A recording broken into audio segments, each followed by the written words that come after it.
This is Nick from Hemlock and Hyde, and we're going to talk about how important social media is to your brand or business. If you're somebody that's been struggling with social media as an idea for your business, this might be a good listen for you. First, let me say there are plenty of businesses that operate without any social media presence. No websites, no Facebook, no Instagram, nothing. No YouTube, whatever. They don't have any presence. And they probably operate on a super grassroots level and by word of mouth. And that's a phenomenal business. I think in this day and age, for small makers like ourselves, getting onto platforms is a way for us to talk to more people about what we do. It's how we can get basically free marketing and convey what our brand is and why you might need it in your life. I think most people struggle because it's not easy to create content for social media. If you don't have a partner, or if you're just doing it alone, it can be really hard to set up a camera and while you're making goods, and also try to convey a feeling through it and get your head wrapped around all that stuff.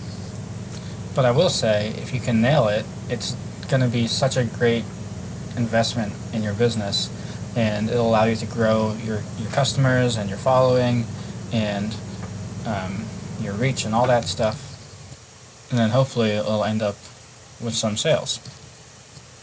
Our strategy has always been somewhat educational, or we just want to show people what we're up to and what we're doing, and hopefully you can connect with that. We show people how we make our bags. We talk, like we're talking right now, we're talking about the ins and outs of small business and of leather goods. We try to basically answer as many upfront questions a customer might have about our product before they have them, whether that's through our website with a description and information on there, or how things are made through our Instagram, or the behind-the-scenes business stuff through our YouTube. We try to answer as many questions as we can so that someone can look at what we're doing and they get to make their decision, right? We're not trying to hard sell or tell anybody that they need to buy what we have.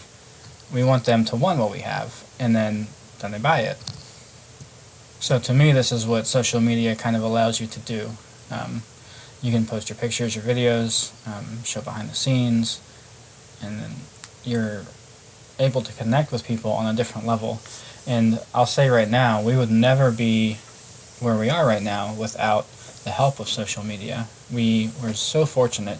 Leanne decided during COVID lockdown 2020, when everybody was at home, to start doing live streams on Instagram. And she was doing them all the time. And I was still at my full-time job, so I was working or sometimes doing them with her.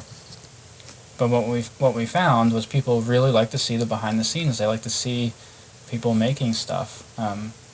As a society, we're kind of far removed from how things are made, so to see someone make something from scratch was kind of enthralling. And when you put yourself out there, it kind of changes your mindset a little bit, and then you start getting questions from people, and those questions, in my mind, help us further answer for other questions. So like, if we're getting the same question about a design we have over and over and over again, and then I go to my website and it's just simply not even on there at all, I can just put it on there and I can answer that question ahead of time, so we can save ourselves all a lot of time.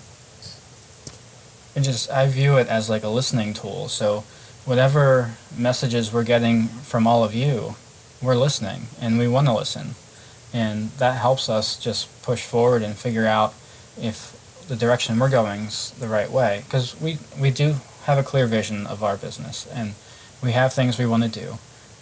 But at the end of the day, it has to resonate with all of our followers and our customers, because we rely on the purchases, like every business does.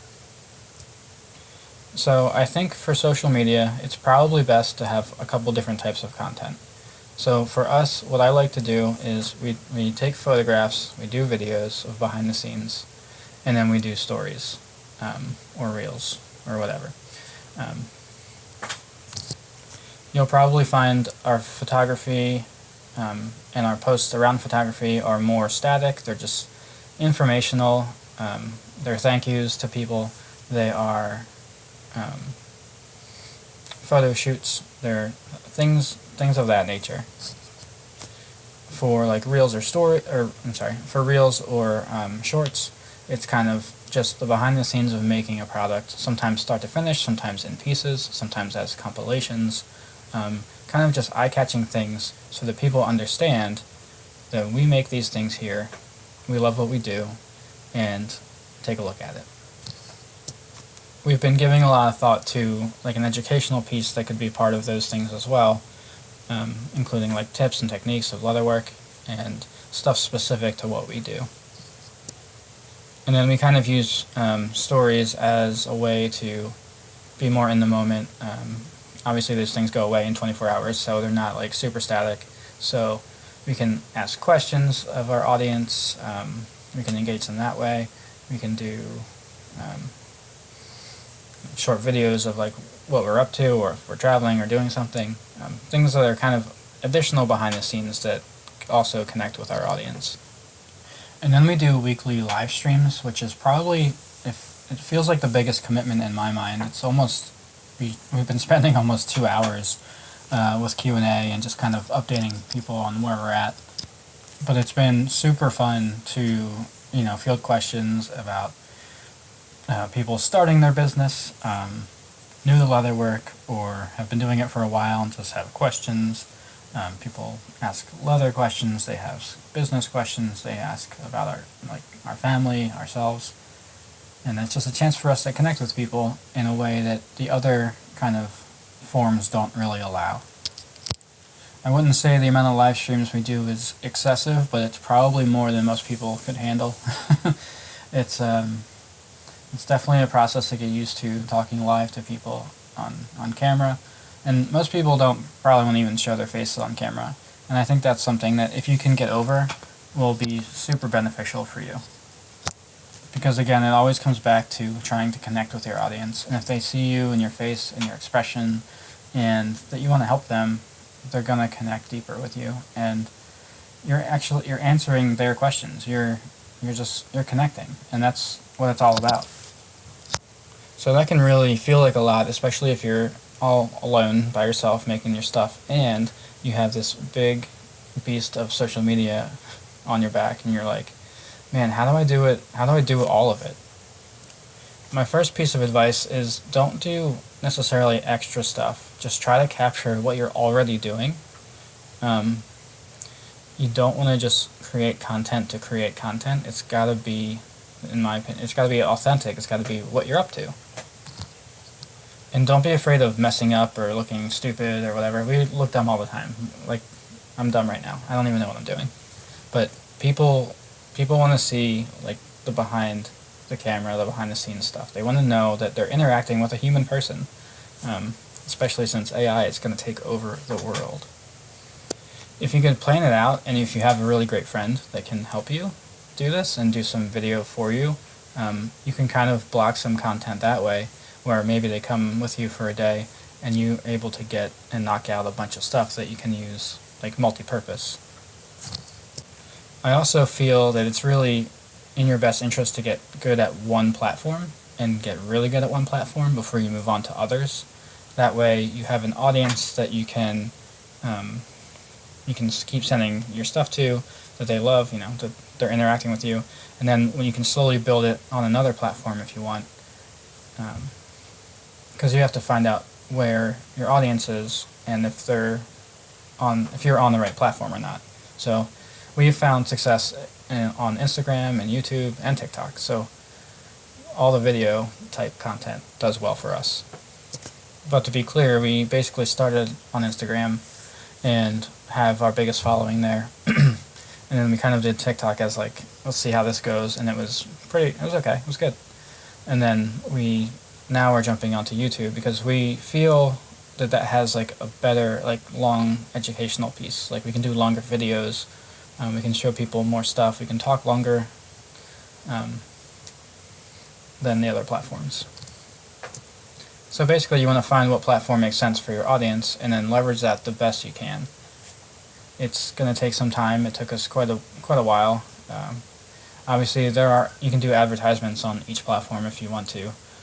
I'm not fully sold on it. It has helped us a little bit, but I'm getting that organic growth first, I think, is important, because then you can learn what your audience really appreciates, and you can continue to do that and evolve yourself and your content that way. I think my last piece of advice is all of the stuff that you make has to be consistent with your brand. So if you're just if you're talking just to talk, it doesn't really help. You're not really solidifying what your brand is in people's minds. You're just talking to the wind, or whatever saying is, I don't know. You're not really adding to the conversation. So each time you post, it needs to be for a reason. It can't just be, Happy Tuesday, see you on Tuesdays. But like, hey, we have live streams on Thursdays at 10:30 a.m. That's when we do it. It has to have purpose, and it has to be backing your brand the whole way. It has to be part of your commitment to owning your brand and trying to convey a certain feeling for your audience. So overall, is it 100% necessary? No, I don't think so. But that's a totally different business in my mind than something that can use social media to its advantage. And where we are now, I think it just makes sense because how easy it can be to just start and try it out. You never know what people are going to connect with, and if you show up as yourself, as your authentic self, and try to create something awesome for the world, I think you might be surprised. So if you enjoyed this conversation, I appreciate if you would subscribe to our YouTube channel, and let us know what kind of topics you want to discuss, because we're all ears.